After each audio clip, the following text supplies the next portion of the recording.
जो भाग 9, ठीक है, ए है। और इससे जो संबंधित विषय पढ़ेंगे हम, वो पढ़ेंगे नगर पालिकाओं के बारे में। इससे जो संबंधित अनुच्छेद है वो 243 पी से लेके,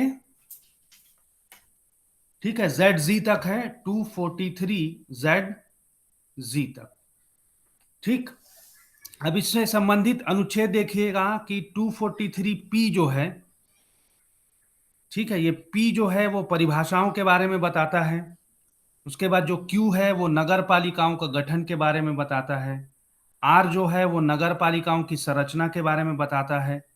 एस जो है वार्ड समितियों आदि का गठन और संरचना के बारे में बताता है। टी जो है वो स्थानों का आरक्षण बताता है। यू जो है 243 यू वो नगर पालिकाओं की अवधि के बारे में बताता है। वी जो है वो सदस्यता के लिए निर्भरता के बारे में बताता है। डब्ल्यू जो है वो नगर पालिकाओं आदि की शक्तियां, प्राधिकार और उत्तरदायित्व के बारे में बताता है। और जो तुम्हारा डब्ल्यू एक्स, ये नगर पालिकाओं द्वारा कर अधिरोपित करने की शक्तियां और निधियों के बारे में। और वाई जो है वो वित्त आयोग के बारे में। उसके बाद जो जेड है वो नगर पालिकाओं के लेखाओं की संपरीक्षा के बारे में। जेड ए जो है वो नगर पालिकाओं के निर्वाचन के बारे में। जेड बी जो है वो संघ राज्य क्षेत्रों को लागू होना। तो इसमें तुम लोग देख रहे होगे कि बहुत सारे अनुच्छेद जो है ना वो मिलते जुलते हैं, ठीक है। तो तुम्हारा होमवर्क ये है कि जो हमने ग्राम पंचायत पढ़ा था उससे, उसमें जो जो अनुच्छेद मिलते जुलते हैं उनका तुम लोग एक चार्ट बना लेना। जेड सी जो है वो इस भाग का कतिपय क्षेत्रों को लागू न होना, ठीक है। जेड डी जो है वो जिला योजना के लिए समिति। और जेड ई जो है वो महानगर योजना के लिए समिति। और जेड एफ जो है वो विद्यमान विधियों और नगर पालिकाओं का बना रहना। और जेड जी जो है वो निर्वाचन संबंधी मामलों में न्यायालयों के हस्तक्षेप का वर्जन के बारे में बताता है। तो आज की क्लास में हम देखने का प्रयास करेंगे कि जो नगर पालिका है इनको जो संवैधानिक दर्जा दिया गया है और इस दर्जे में जो संवैधानिक उपबंध हैं इससे संबंधित, नगर पालिकाओं से संबंधित, उनको हम देखने का प्रयास करेंगे। तो सबसे पहला जो अनुच्छेद है भाग 9 ए, ठीक है, नगर पालिकाओं से संबंधित, उसमें जो पहला अनुच्छेद है वो है 243 पी जो परिभाषाओं से संबंधित है। और इसमें देखें हम कि इस भाग में जब तक कि संदर्भ से अन्यथा अपेक्षित ना हो, ए जो है समिति से अनुच्छेद 243 ध के अधीन गठित समिति अभिप्रेत है। ख, जिला से किसी राज्य का जिला अभिप्रेत है। तो जिला की परिभाषा अगर पूछा जाए तो यहां से लिख सकते हैं। सी, महानगर क्षेत्र। तो महानगर क्षेत्र में क्या बोलता है कि 10 लाख या उससे अधिक जनसंख्या वाला ऐसा क्षेत्र अभिप्रेत है जिसमें एक या अधिक जिले समाविष्ट हैं और जो दो या दो से अधिक नगर पालिकाओं या पंचायतों या अन्य संलग्न क्षेत्रों से मिलकर बना है, तथा जिसे राज्यपाल इस भाग के प्रयोजनों के लिए लोक सूचना अधिसूचना द्वारा महानगर क्षेत्र के रूप में विनिर्दिष्ट करता है।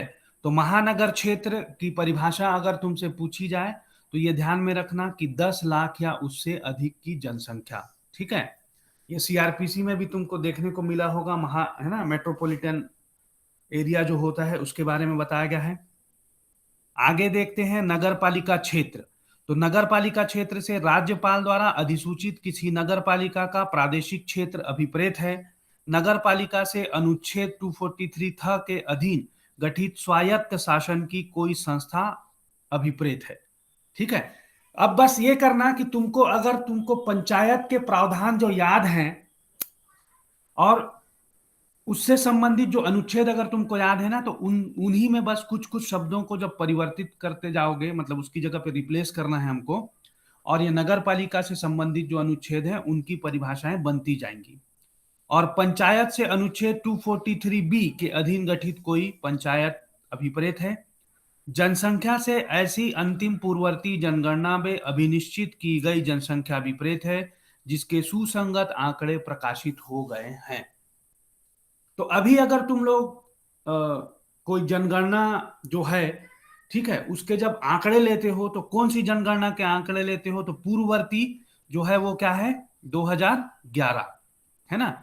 अभी 2021 में होगा जनगणना, तो इसके जब आंकड़े प्रकाशित हो जाएंगे तब वो लेंगे हम। लेकिन अभी जितने भी लेते हैं हम वो क्या लेते हैं, 2011 के प्रकाशित आंकड़े हैं उनको हम देखते हैं। किसी भी जहां भी हमको डेटा लेना है तो 2011 के ही आंकड़े जो हैं वो हम लेते हैं। उसके बाद देखो 243 क्यू जो अनुच्छेद है, तो नगर पालिकाओं का गठन। तो यहां पे देखना, जैसे 3 स्तर पे जो पंचायतों का गठन होता था, वैसे ही त्रिस्तरीय नगर पालिकाओं का गठन भी है ना। तो यहां पे देखो कि खंड 1 बोलता है प्रत्येक राज्य में इस भाग के उपबंध के अनुसार किसी संक्रमणशील क्षेत्र के लिए, अर्थात ग्रामीण क्षेत्र से नगरीय क्षेत्र में संक्रमणगत क्षेत्र के लिए कोई नगर पंचायत, चाहे वह किसी भी नाम से ज्ञात हो। तो हमारे छत्तीसगढ़ में वो सुने होंगे ना, नगर पंचायत। ठीक है, अब यहाँ पे देखो, अभी मैं थोड़े तुमको जानकारी के लिए बस बता देता हूं, जब अगली क्लास में हम डिटेल में नगर पंचायत पढ़ेंगे तो देखेंगे कि संक्रमणशील जो क्षेत्र है उसका क्या मतलब होता है। तो यहाँ पे देखो कि कुछ कुछ चीजें हैं, जैसे जनसंख्या जो है ना, 5,000 से ऊपर होनी चाहिए। और वहां जो मुख्य आय है, ठीक है, लोगों के मतलब एक केवल जनसंख्या पे ही आधारित नहीं होता है, कि लोगों के जो आय, मुख्य आय है, वो कृषि के अलावा दूसरे साधनों पे निर्भर करता है। तो ऐसे कुछ कुछ कारण होते हैं, उनके बाद उनको क्या है, नगर पंचायत क्षेत्र जो है उनमें नगरीय क्षेत्र घोषित किया जाता है। ठीक है, तो ग्रामीण क्षेत्र और नगरीय क्षेत्र में क्या अंतर होता है कि ग्रामीण क्षेत्र उसको बोला जाता है, तो जनसंख्या तो एक फैक्टर होता ही होता है, लेकिन साथ में दूसरा जो इनकम फैक्टर है वो ये होता है कि ग्रामीण क्षेत्र में बहुमत, मतलब बहुतायत से क्या होता है कि लोगों की जो आय है वो कृषि पे निर्भर करती है, जबकि नगरीय क्षेत्र में कृषि के अलावा दूसरे बहुत से क्षेत्रों में उनकी आय जो है वो निर्भर करती है नगरीय क्षेत्र में। ठीक है, तो इसको बाद में डिटेल में देखेंगे हम जब नगर पंचायत पढ़ेंगे, तो अभी केवल इतना ही समझ लो। उसके बाद देखो कि किसी लघुत्तर नगरीय क्षेत्र, ठीक है, तो ये भी चीजें हम देखेंगे कि जो जनसंख्या का अंतर होता है, तो नगर पालिका परिषद जैसे 50,000 से 1 लाख के बीच का जो रहता है वहां पे नगर पालिका परिषद का, और किसी वृहत्तर नगरीय क्षेत्र में मतलब 1 लाख से ऊपर वाले में, ठीक है, तो नगर निगम का। तो ये 3 स्तर पे नगरीय व्यवस्था जो है उनकी व्यवस्था की जाएगी और उनका गठन किया जाएगा। अब वही जनसंख्या 10 लाख से ऊपर हो जाएगी तो क्या हो जाएगा, वो महानगर क्षेत्र हो जाएगा, है ना। तो ये सब चीजें हम बहुत डिटेल से देखेंगे जब हम नगर पंचायत, नगर पालिका और नगर निगम पढ़ेंगे तब।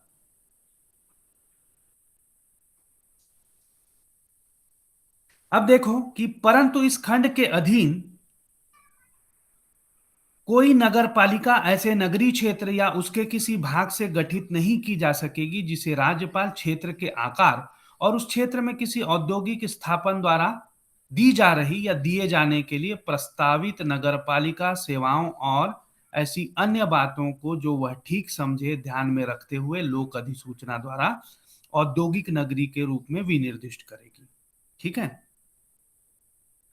तो ये चीज देखना कि औद्योगिक नगरी के रूप में अगर विनिर्दिष्ट करती है तो वो नहीं समझा जाएगा ऐसे करके। खंड 2 जो है कि इस अनुच्छेद में संक्रमणशील क्षेत्र, लघुतर नगरीय क्षेत्र या वृहत्तर नगरीय क्षेत्र से ऐसा क्षेत्र अभिप्रेत है जिसे राज्यपाल इस भाग के प्रयोजनों के लिए उस क्षेत्र की जनसंख्या, पहला आधार है। दूसरा, उसमें जनसंख्या की सघनता, दूसरा आधार। स्थानीय प्रशासन के लिए उत्पन्न राजस्व, कृषि से भिन्न क्रियाकलापों में नियोजन की प्रतिशतता, अगला आधार। और आर्थिक महत्व या ऐसी अन्य बातों को जो वो ठीक समझे ध्यान में रखते हुए लोक अधिसूचना द्वारा विनिर्दिष्ट करेगा कि ये क्षेत्र संक्रमणशील क्षेत्र है, ये लघुतर नगरीय क्षेत्र है और ये वृहत्तर नगरीय क्षेत्र है। तो इन सब ये जो चीजें हैं ना, इनके लिए इन सब चीजों को ध्यान में रखा जाएगा। उसकी जनसंख्या, जनसंख्या की सघनता, स्थानीय प्रशासन के लिए उत्पन्न राजस्व, ठीक है, जनसंख्या, सघनता, राजस्व, ठीक है, और क्रियाकलापों मतलब कृषि से भिन्न क्रियाकलाप है उसमें प्रतिशतता, आर्थिक महत्व और कुछ और अन्य बातें हैं जो कि राज्यपाल ठीक समझे या उचित समझे उनका वो करेगा। और अधिसूचना द्वारा, लोक अधिसूचना द्वारा विनिर्दिष्ट करेगा कि ये क्षेत्र संक्रमणशील क्षेत्र है, ये लघुतर नगरीय क्षेत्र है, या ये बृहत्तर नगरीय क्षेत्र है, इस करके। अब देखो 243 जो नगर पालिकाओं की संरचना से संबंधित है, यह है आपका 243R। ठीक है। खंड 1 देखो कि खंड 2 में जैसा उपबंधित है कि उसके सिवाय किसी नगर पालिका के सभी स्थान नगर पालिका क्षेत्र में प्रादेशिक निर्वाचन क्षेत्रों से प्रत्यक्ष निर्वाचन द्वारा चुने गए हुए व्यक्तियों द्वारा भरे जाएंगे, और इस प्रयोजन के लिए प्रत्येक नगर पालिका क्षेत्र को प्रादेशिक निर्वाचन क्षेत्रों में विभाजित किया जाएगा, जो वार्ड के नाम से ज्ञात होंगे। तो ये जो नगरीय क्षेत्र के लिए अगर हम बना रहे हैं, तो ये क्या है, वार्डों में बटा होगा निर्वाचन क्षेत्रों में, और प्रत्येक को हम क्या बोलेंगे, वार्ड बोलेंगे। खंड 2 देखें कि किसी राज्य का विधानमंडल विधि द्वारा नगर पालिका में नगर पालिका प्रशासन का विशेष ज्ञान या अनुभव रखने वाले व्यक्तियों का, ठीक, उसके बाद लोकसभा के ऐसे सदस्यों का और राज्य विधानसभा के ऐसे सदस्यों का जो उस निर्वाचन क्षेत्र का प्रतिनिधित्व करते हैं जिनमें कोई नगर पालिका क्षेत्र पूर्णतः या भागतः समाविष्ट है, इनका, राज्यसभा के ऐसे सदस्यों का और राज्य की विधान परिषदों के ऐसे सदस्यों का जो नगर पालिका क्षेत्र के भीतर निर्वाचकों के रूप में रजिस्ट्रीकृत हैं, इनकी सदस्यता का अनुच्छेद 243 ध के खंड 5 के अधीन गठित समितियों के अध्यक्षों का प्रतिनिधित्व करने के लिए उपबंध कर सकेगी। ठीक है। तो जब हम इसकी संरचना देखेंगे तो देखेंगे कि किस किस प्रकार के जो सदस्य होते हैं वो नगर पंचायत में, नगर पालिका में या फिर नगर निगम में होते हैं। परंतु पैरा 1 में निर्दिष्ट व्यक्तियों को नगर पालिका के अधिवेशनों में मत देने का अधिकार नहीं होगा। तो ये संविधान में उपबंध है कि ये जो निर्दिष्ट व्यक्ति हैं ये नगर पालिका के अधिवेशनों में मत देने का अधिकार नहीं रखेंगे। किसी नगर पालिका के अध्यक्ष के लिए निर्वाचन की रीति का उपबंध कर सकेंगे। तो निर्वाचन किस प्रकार होगा उसकी भी व्यवस्था की जा सकेगी। अब उसके बाद 243 ध जो है वो देखते हैं कि वार्ड समितियों आदि का गठन और संरचना। ठीक, तो ये 243S होगा। और खंड 1 देखें कि ऐसी नगर पालिका से जिसकी जनसंख्या 3 लाख या उससे अधिक है, प्रादेशिक क्षेत्र के भीतर वार्ड समितियों का गठन किया जाएगा जो एक से अधिक वार्डों से मिलकर बनेगी। तो यहां पे देखो कि वार्ड समितियों का गठन कहां किया जाएगा, तो ऐसे नगर पालिकाओं में ही किया जाएगा जहां की जनसंख्या 3 लाख या फिर उससे अधिक है। तो ये एक प्रश्न बनता है जिसको याद ध्यान में रखिएगा। उसके बाद खंड 2 राज्य का विधानमंडल विधि द्वारा वार्ड समिति की संरचना और उसके प्रादेशिक क्षेत्र की बाबत और उस रीति के बाबत जिससे किसी वार्ड समिति में स्थान भरे जाएंगे उपबंध कर सकेगा। तो नगर पालिका अधिनियम, छत्तीसगढ़ नगर पालिका अधिनियम है, उसमें सभी व्यवस्थाएं हैं। तो जब हम मतलब नगर पंचायत, नगर पालिका और नगर निगम देखेंगे तो विस्तृत चर्चा करेंगे इस विषय पे। वार्ड समिति के प्रादेशिक क्षेत्र के भीतर किसी वार्ड का प्रतिनिधित्व करने वाला किसी नगर पालिका का सदस्य उस समिति का सदस्य होगा। तो ये सत्य सत्य कथन में भी पूछ सकता है, ध्यान रखिएगा। खंड 4 जहां कोई वार्ड समिति एक वार्ड से मिलकर बनती है तो वहां नगर पालिका में उस वार्ड का प्रतिनिधित्व करने वाला सदस्य, या 2 या अधिक वार्डों से मिलकर बनती है तो वहां नगर पालिका में ऐसे वार्डों का प्रतिनिधित्व करने वाले सदस्यों में से एक सदस्य जो उस वार्ड की समिति के सदस्यों द्वारा निर्वाचित किया जाएगा, उस समिति का क्या होगा, अध्यक्ष होगा। तो वार्ड समिति के अध्यक्ष के बारे में उपबंध दिया हुआ है। खंड 5 देखें कि इस अनुच्छेद की किसी बात से यह नहीं समझा जाएगा कि वह किसी राज्य के विधानमंडल को वार्ड समितियों की अतिरिक्त समितियों का गठन करने के लिए कोई उपबंध करने से निवारित करती है। तो क्या है कि वार्ड समितियों के अतिरिक्त समितियों का भी गठन राज्य सरकार जो है, राज्य सरकार मतलब राज्य का विधानमंडल जो है वो कर सकता है। अब हम आरक्षण की बात करेंगे। 243 न जो है स्थानों का आरक्षण 243 टी के अनुसार देखें कि खंड 1 प्रत्येक नगर पालिका में अनुसूचित जातियों और अनुसूचित जनजातियों के लिए स्थान आरक्षित होंगे और इस प्रकार आरक्षित स्थानों की संख्या का अनुपात उस नगर पालिका में प्रत्यक्ष निर्वाचन द्वारा भरे जाने वाले स्थानों की कुल संख्या से यथाशाक्य वही होगा जो उस नगर पालिका क्षेत्र में अनुसूचित जातियों की अथवा उस नगर पालिका क्षेत्र में अनुसूचित जनजातियों की संख्या का अनुपात उस क्षेत्र की कुल जनसंख्या से है, और ऐसे स्थान किसी नगर पालिका के भिन्न भिन्न निर्वाचन क्षेत्रों को चक्रानुक्रम से आवंटित किए जाएंगे।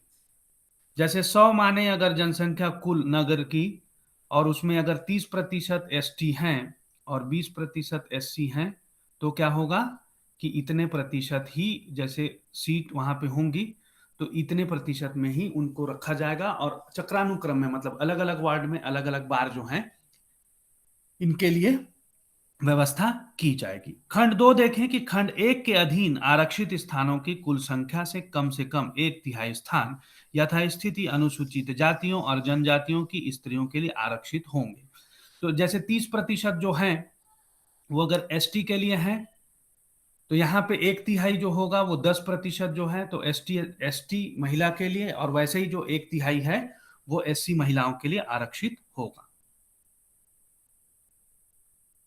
अब खंड 3 देखें कि प्रत्येक नगर पालिका में प्रत्यक्ष निर्वाचन द्वारा भरे जाने वाले स्थानों की कुल संख्या के कम से कम 1/3 स्थान जिसके अंतर्गत अनुसूचित जातियों और जनजातियों की स्त्रियों के लिए आरक्षित स्थानों की संख्या भी है, स्त्रियों के लिए आरक्षित रहेंगे, और ऐसे स्थान किसी नगर पालिका के भिन्न निर्वाचन क्षेत्रों को चक्रानुक्रम से आवंटित होंगे। तो महिलाओं के लिए आरक्षित स्थान क्या होगा? 1/3 होगा, जिसमें एसटी एससी के लिए जो महिलाएं हैं वो भी इसी में सम्मिलित होंगी। मतलब कुल जो सीट है उसमें से 1/3 जो है महिलाओं के लिए होगी। ठीक। अब उसके बाद देखें खंड 4, नगर पालिकाओं में अध्यक्षों के पद अनुसूचित जातियों, अनुसूचित जनजातियों और स्त्रियों के लिए ऐसी रीति से आरक्षित होंगे जो राज्य का विधानमंडल विधि द्वारा उपबंधित करेगा। तो नगर पालिका अधिनियम में इसकी व्यवस्था की गई है। उसके बाद देखें खंड 5, खंड 1 और खंड 2 के अधीन स्थानों का आरक्षण और खंड 4 के अधीन अध्यक्षों के पदों का आरक्षण जो स्त्रियों के लिए आरक्षण से भिन्न होगा, अनुच्छेद 334 में विनिर्दिष्ट अवधि की समाप्ति पर प्रभावी नहीं रहेगा। तो ये क्या है? पहले 70 था, अब जो 25 जनवरी 21 से है ये क्या हो जाएगा आपका 80 वर्ष तक हो गया है, मतलब 10 साल तक और बढ़ा दिया गया है 104वें संविधान संशोधन से। अब खंड 6 देखें कि इस भाग की कोई बात किसी राज्य के विधानमंडल को पिछड़े हुए नागरिकों के लिए किसी वर्ग के पक्ष में किसी नगर पालिका के स्थानों के या नगर पालिकाओं के अध्यक्षों के पद के आरक्षण के लिए कोई उपबंध करने से निवारित नहीं करेगी। मतलब ओबीसी नॉन क्रीमिलियर के लिए भी जो व्यवस्था है वो राज्य सरकार चाहे तो कर सकती है ना? तो ठीक है, तो आज के लिए इतना ही पर्याप्त है। ये जो अनुच्छेद है उनको देख लेना। ठीक।